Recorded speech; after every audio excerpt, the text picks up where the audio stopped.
আসসালামু আলাইকুম। Welcome to my channel. আশা করি আপনারা সবাই ভালো আছেন।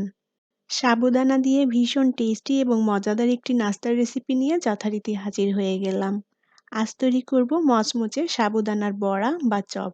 সাবুদানার এই বড়া বা চপগুলো সকাল অথবা বিকালের নাস্তার জন্য তৈরি করে নিতে পারেন। তাহলে চলুন রেসিপিটি দেখে নেই। আমি এখানে প্রায় পৌনে ১ কাপের মতো সাবুদানা নিয়ে নেব। সাবুদানার বড়াগুলো কম বেশি করে তৈরি করতে চাইলে সেই অনুযায়ী সাবুর পরিমাণ নিয়ে নিতে হবে। এখন এই সাবুদানাগুলো পানি দিয়ে ২-৩ বার ভালোভাবে ধুয়ে পরিষ্কার করে নিতে হবে। পানি দিয়ে সাবুদানাগুলো ভালোভাবে ধোয়ার পর এই সাবুদানাগুলোকে অল্প পরিমাণ পানি দিয়ে ভিজিয়ে রাখতে হবে। এই সাবুদানাগুলো অন্ততপক্ষে ১.৫ থেকে ২ ঘন্টা মতো পানিতে ভিজিয়ে রাখতে হবে। তাহলে সাবুদানাগুলো ভিজে অনেক নরম হবে আর খুব ভালোভাবে সাবুদানাগুলো ফুলে উঠবে। তো আমি এখানে আগে থেকেই সেই পৌনে ১ কাপ পরিমাণ সাবুদানা পানি দিয়ে খুব ভালোভাবে ধুয়ে তারপরে পরিমাণ মতো পানি দিয়ে ভিজিয়ে রেখেছিলাম। আর সাবুদানাগুলো পানিতে ভেজানোর ফলে সাবুদানাগুলো ভিজে নরম হয়ে এরকম দ্বিগুণ হয়ে গিয়েছে। আর সাবুদানা ভেজানোর জন্য যতটুকু সাবুদানা নেওয়া হবে সাবুদানার সমান সমান পানি দিয়ে দিতে হবে।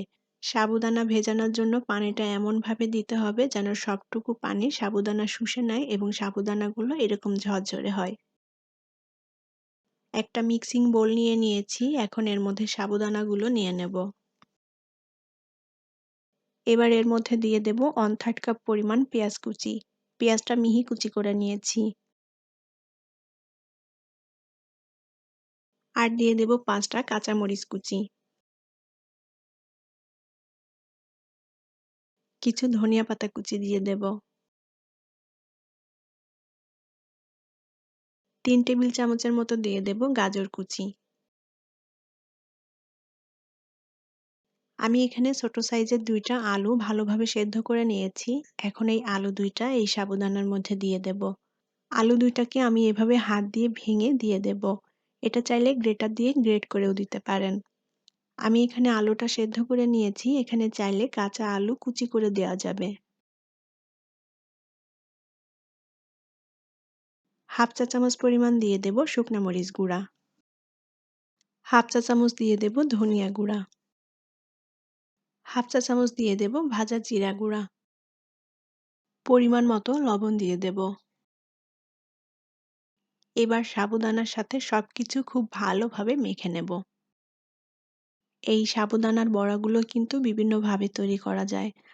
তবে আমি এখানে বাড়িতে হাতের কাছে যে উপকরণগুলো পেয়েছি সেগুলো দিয়েই এই সাবুদানার বড়াটা তৈরি করে নিচ্ছি। এখানে চাইলে আপনাদের পছন্দমতো সবজি বা অন্যান্য উপকরণ অ্যাড করতে পারেন। এই সাবুদানার বড়াগুলো খেতে খুবই টেস্টি। সকাল অথবা বিকালের নাস্তার জন্য তৈরি করে নেওয়া যায়। সাবুদানাটা খুবই হেলদি একটি খাবার, বিশেষ করে বাচ্চাদের জন্য এই সাবুদানাটা খুবই উপকারী। আর এই সাবুদানা দিয়ে বিভিন্ন ধরনের রেসিপি তৈরি করা যায়। সাবুদানার মিশ্রণটা খুব ভালোভাবে মেখে নিয়েছি। আমি হাতে সামান্য পরিমাণ তেল মেখে নিয়েছি, এতে করে বড়াগুলো বানাতে সুবিধা হবে, হাতে তেমন একটা লেগে যাবে না। এখন এরকম একটা গোল চামচ নিয়ে নিয়েছি, এই চামচের পরিমাপে সাবুদানার মিশ্রণটা নিয়ে নেব। এতে করে সব বড়াগুলো একই মাপের হবে এবং দেখতে সুন্দর লাগবে। আমি বড়াগুলো একটু ছোট ছোট করে তৈরি করছি, আপনারা চাইলে এর থেকে বড় বা আপনাদের পছন্দ মতো সাইজ করে তৈরি করে নিতে পারেন। হাতের তালুতে ঘুরিয়ে এরকম গোল শেপ দিয়ে সবগুলো বড়া তৈরি করে নেব।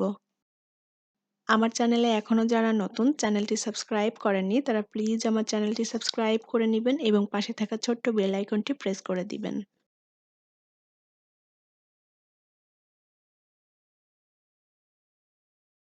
প্যানে পরিমাণ মতো তেল দিয়ে তেলটা একটু গরম করে নিয়েছি। এখন সাবুর বড়াগুলো একটা একটা করে তেলের মধ্যে দিয়ে দেব। বড়াগুলোকে আমি উল্টাপাল্টা করে নেড়ে দিয়ে সুন্দর একটা গোল্ডেন ব্রাউন কালার করে ভেজে নেব। আর এই বড়াগুলো ভাজার সময় আমি চুলার আঁচটাকে মিডিয়ামে রেখেছি।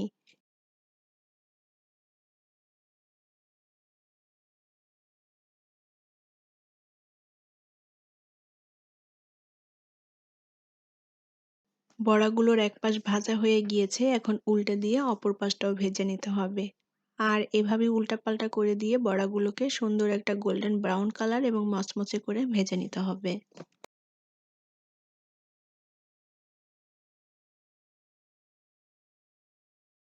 সাবুদানার বড়াগুলো ভাজা হয়ে গিয়েছে। বড়াগুলোকে আমি মচমচে এবং গোল্ডেন ব্রাউন কালার করে ভেজে নিয়েছি। এখন তেল ঝরিয়ে উঠিয়ে নেব।